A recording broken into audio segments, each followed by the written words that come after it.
Student, our next topic is similarities between Adam Smith's and Alfred Marshall's definition. Similarities. Number one, both stressed on the welfare of mankind.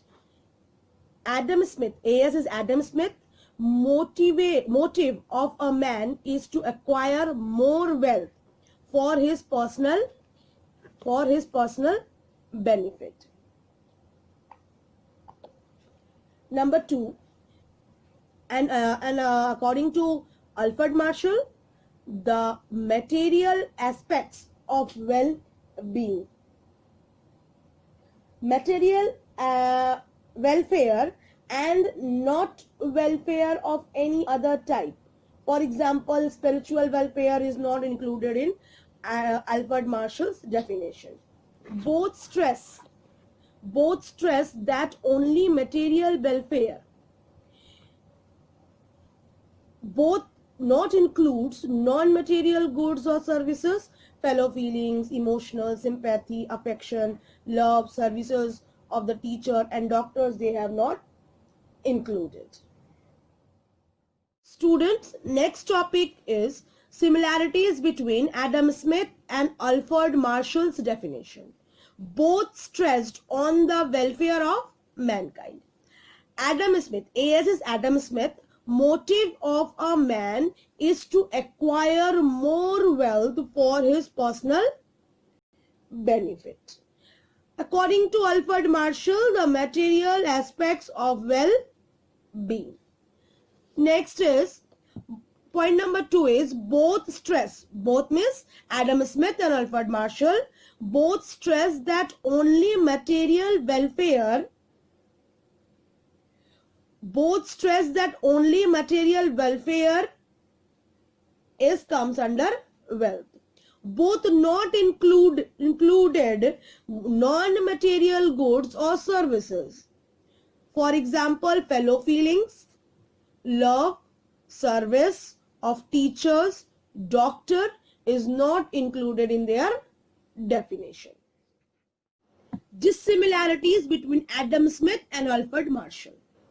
Number 1, material welfare in the terms of wealth, Adam Smith, and Alfred Marshall material welfare in the terms of income.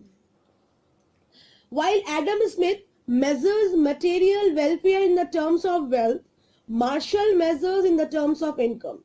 The two are related but not exactly the same.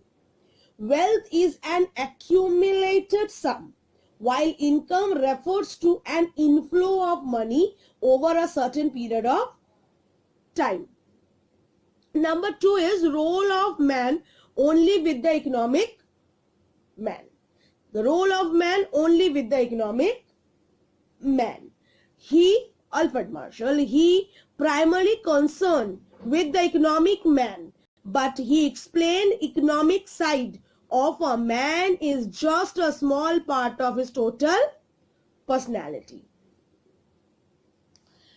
When Adam Smith talked of the role of man, he was concerned only with the economic man, while Alfred Marshall's primary concern was also with the economic man. He was aware that the economic side of a man's personality was only a part of his total personality. Third number point, he stressed wealth as an end of itself. Who? Adam Smith. According to Alfred Marshall, it was human welfare which was the ultimate end. Alfred Marshall stressed the role of man in the creation of wealth or income such as more than the Adam Smith. Smith stressed wealth as an end of itself. End of itself. While Marshall recognized that it was human welfare which was the ultimate end. Wealth was not only a mean towards the end. Fourth number point is Adam Smith issues connected with the creation of wealth. that is production side of the economic system. Alfred Marshall, he concerned with consumption of wealth and how the pattern of consumption in the society. Smith considered only the issue connected with the creation of wealth, that is, he was concerned with the production side of the economic system. Whereas Marshall was concerned with the consumption of wealth and how the pattern of consumption in the society was determined.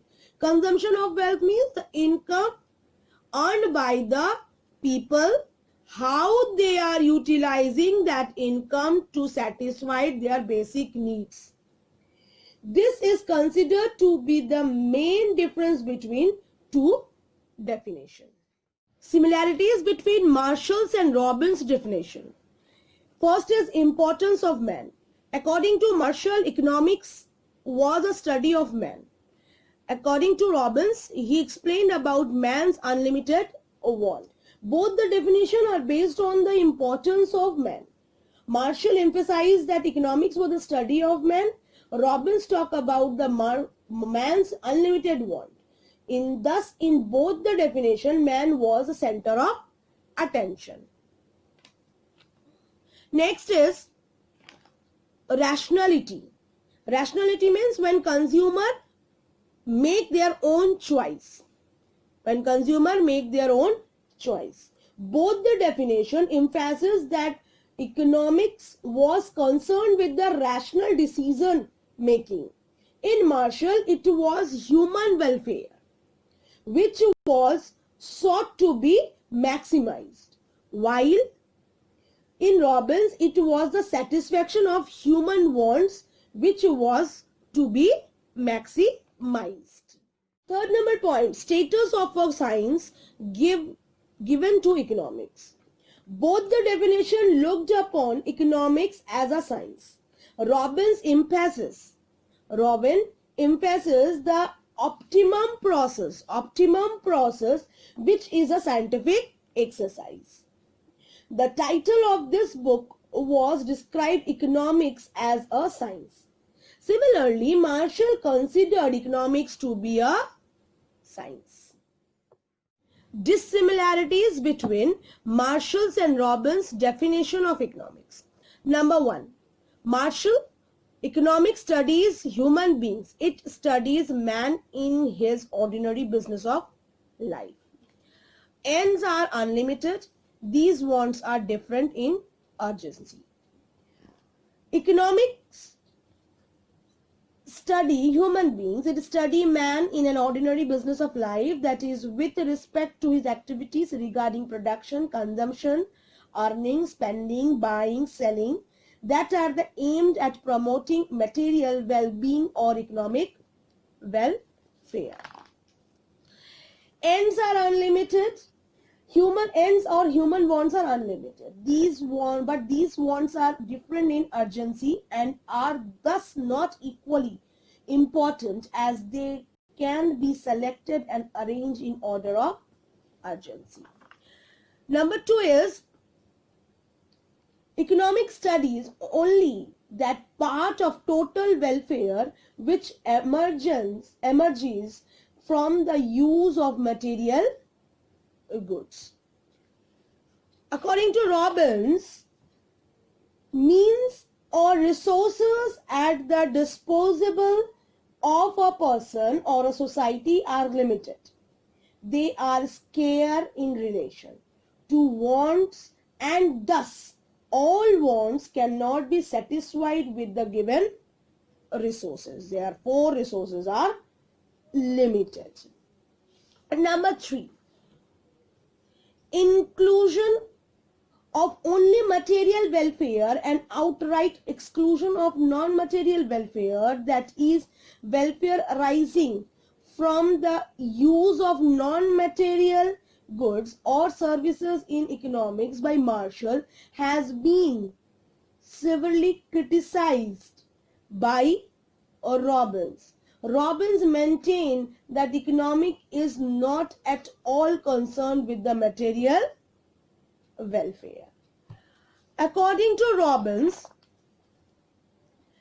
According to Robbins, an important characteristics of means or resources is that they are capable of alternative uses. Alternative uses, they can be used to produce alternative goods, say clothes or cement or steel.